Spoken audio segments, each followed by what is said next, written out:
So coming to the other plasma components,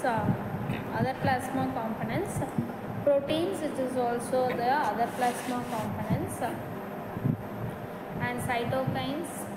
Cytokines are the cellular signaling molecules which is produced by the cells in order to communicate with each other and regulating the important cellular processes. And electrolytes, mainly the electrolytes is responsible for maintaining the acid-base balance and water electrolyte balance, sodium, potassium, chloride, magnesium. And sodium is the most abundant ion which is carried in plasma, and it contributes the plasma osmolarity. Coming to the amino acids, and amino acids or plasma proteins may be broken down, and the amino acids recycled for the synthesis of biological structures.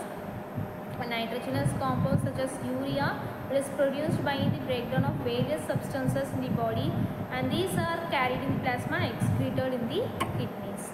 And some of the nutrients that is absorbed from the gut or from other organs, and it mainly carries in the form of glucose, fats, amino acids, minerals and vitamins.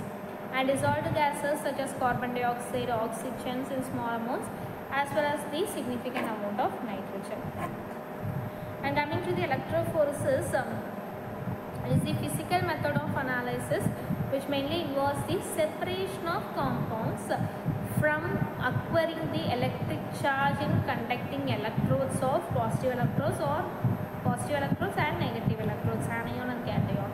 And this may be defined as the migration of charged particle through the solution under the influence of external electric field. And these ions that are suspended between the two electrodes, which tends to travel towards the electrodes that bears the opposite charges.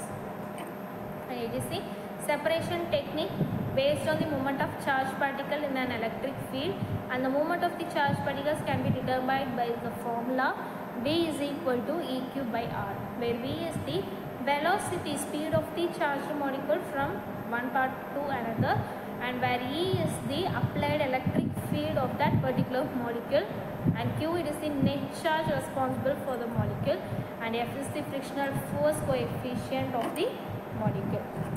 And electrophoresis, it is the movement of charged particles through an electrode when subjected to an external electric field.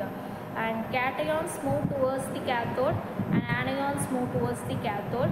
By this technique, solutes are separated by their different rates of travel through the electric field, and it is most commonly used in the biological analysis and molecular biology techniques such as separation of proteins, separation of amino acids, and separation of DNA or RNA. Whatever it is, we used to go with this electrophoresis technique. So the Greek word electrophoresis means transport, which helps with the electricity. Electricity, phoresis, movement. So the movement which is transported by the electricity.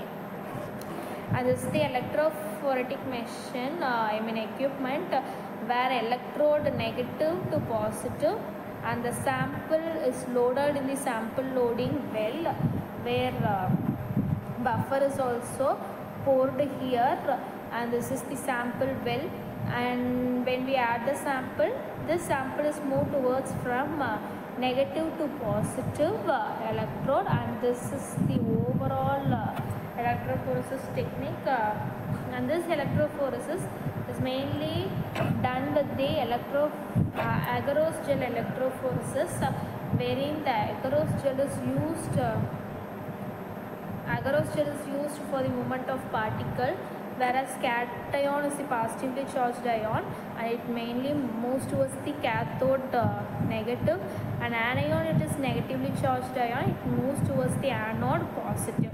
So from negative to positive it gets moving, and this represents the principle some substances have different net charges and can be separated into different fractions in external electric field, but the velocity of the particles also depends on the size, shape of the particle and the given applied voltage. So voltage which will be given in the form of 50 volt or 100 volt.